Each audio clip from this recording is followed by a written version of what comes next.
53 million pounds, 92 million US dollars, all of it in cold, hard, untraceable cash. Outside, the world was completely asleep. Inside, a masked crew was systematically loading for 75 minutes of pure, uninterrupted chaos into the back of a commercial truck. They didn't just walk out with money, they walked out with 53 million pounds in untraceable cash, nearly 100 million American dollars. How do you breach a high-security depot guarded 24 hours a day without firing a single shot? How do you vanish into the night with 80 tons of physical paper money? You don't break in, you get invited in. To this day, over 30 million pounds of that cash has never been found. It vanished off the face of the earth, leaving behind a trail of latex disguises, a violent UFC fighter, a covert inside informant, and the largest cash robbery in British history. This is the true story of Operation Stopwatch. Colin Dixon had run the Securitas depot in Tonbridge, Dumfries, Kent for years. The building itself was considered close to impregnable steel cages, round-the-clock guards, cameras on every corridor. On paper, it was one of the safest places in the country to store money. That reputation is exactly what made it a target. It began like every other evening with a drive home. Colin Dixon was heading along on the A249 near Sittingbourne, taking the very same route he takes every day, unaware of what was going to unfold in that very second. Red and blue flashing lights appeared in this rearview mirror, an unmarked Volvo. That to Dixon looked and felt like a police car. He was waved to pull over, and he complied. He stepped out of the vehicle. The tone shifted, and the next thing you know, he had handcuffed in the back of the alleged police car. That was the first trap, and Dixon stepped right into it. What he didn't know was that a second trap was already running at his own home, at almost the same time in Herne Bay. His wife Lynn and their young son were at home when another pair of uniformed men knocked at their door. They carried the same aura of authority and the same story. Colin had been involved in an accident and needed them at hospital. Worried, Lynn stepped outside, her son already in the vehicle, and climbed in.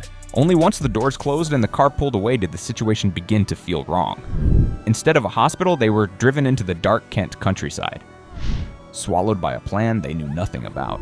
The destination for both journeys was Elderton Farm, near Staplehurst, an isolated property that the gang had chosen as their makeshift prison and command center. There, the captors pulled the masks off their intentions.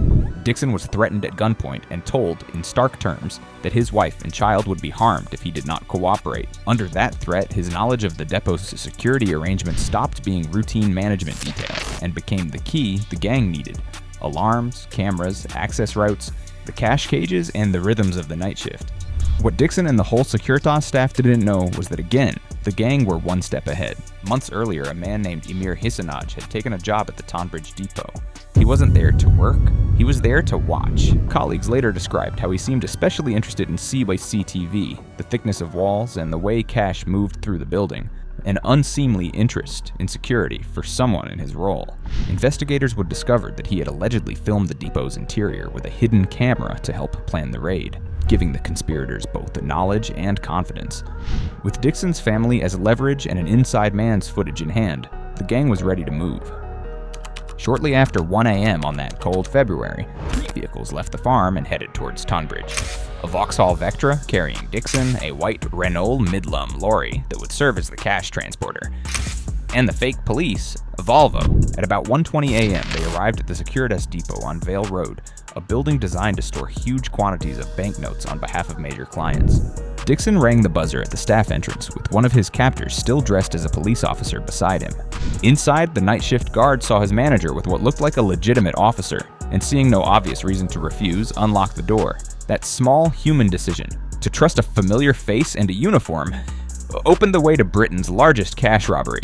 But what followed was fast and brutal. Staff were zip-tied and forced at gunpoint into the depot's own cash cages, the same steel enclosures built to hold banknotes alongside Lynn and her son. In total, around 14 employees were locked inside those cages while the robbers took the building. In a matter of minutes, routine became terror.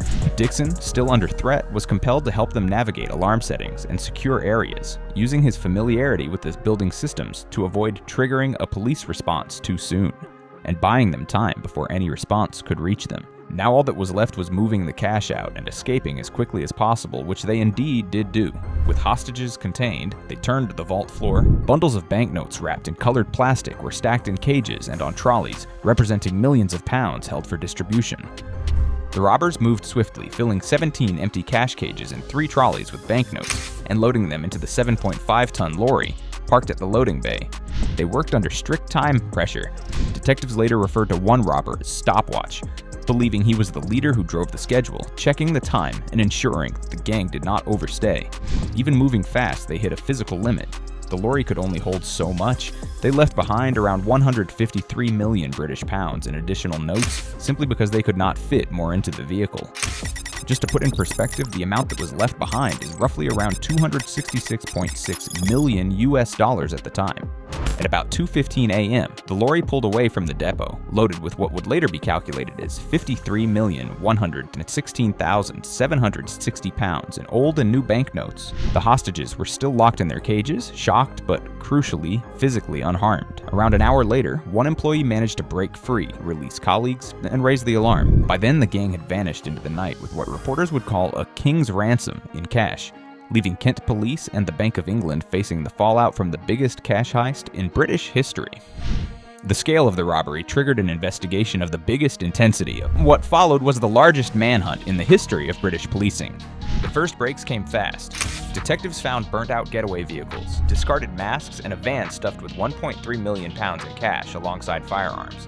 It was enough to start pulling threads, but not enough to name names. The man that cracked the case open was already sitting inside the building on the night of the robbery, Emir Heisenaj.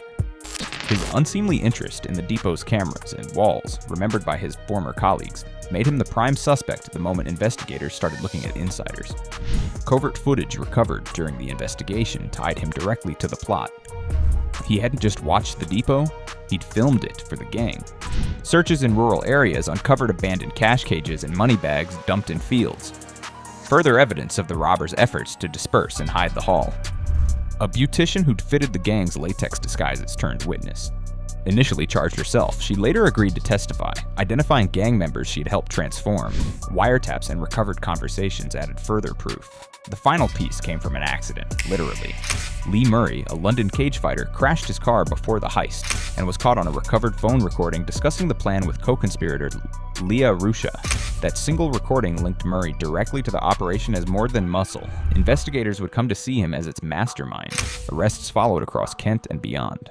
By 2007, police had made around 36 arrests related to the case and recovered roughly 21 million pounds of the stolen money. About 32 million pounds remained missing, with investigators believing much of it had been moved abroad and laundered through foreign exchanges. 5 men stood trial in the UK: Rusha, car salesman Stuart Royal, Jetmir Bukpapa, garage owner Roger Coots, and inside man Emir Heisenaj. After a lengthy trial, they were convicted of conspiracy to kidnap, conspiracy to rob, and conspiracy to possess firearms. Sentences were severe. The judge condemned their actions as organized banditry and imposed long custodial terms, with minimum periods of around 15 years for several and a 20-year term for Heisenaj. Murray's path ran through a different court system. 4 days after the robbery, he fled to Morocco, a country whose laws and his nationality complicated any attempt to bring him back to Britain. Moroccan authorities eventually tried him there, and Kent police reported that he was ordered to serve 10 years in jail for his role in the Securitas conspiracy. UK prosecutors and police consistently described him as the mastermind, linking him both to the kidnapping of the Dixons and to the robber seen on CCTV, directing the gang and keeping strict watch on the time. Another conspirator, Paul Allen, was later sentenced in the UK to 18 years after pleading guilty to conspiracy to commit robbery, kidnap, and firearms offenses, though he maintained that he had not been physically present at the depot on the night of the raid. For Dixon and his family, the consequences were lifelong. Public reporting indicates that they later left their home in Herne Bay and entered a witness protection program, severing ties with their old community. In statements, Dixon described how the ordeal lived with them every waking moment, a reminder that behind the headlines of record-breaking heists sit ordinary people forced into extraordinary terror. Kent's chief officers have continued to speak about the case in anniversary coverage, noting that millions of pounds remain unaccounted for and at least one member of the gang has never been identified or brought to justice. 2 decades on, the Securitas depot robbery still stands as a case study in meticulous criminal planning and determined police work. 7 criminals walked into a cash depot and drove away with nearly 53 million pounds. But they did not get away clean. Forensic science, insider betrayal, and international cooperation caught up with them. Yet the story is not neatly closed. 32 million British pounds of that cash is still out there somewhere, laundered, buried, or sitting in an account no one's ever traced. And one member of this gang has never been identified. If unsolved money trails like this get you hooked, subscribe. We're back next week with a heist that got even closer to the perfect crime and came apart in a way nobody saw coming.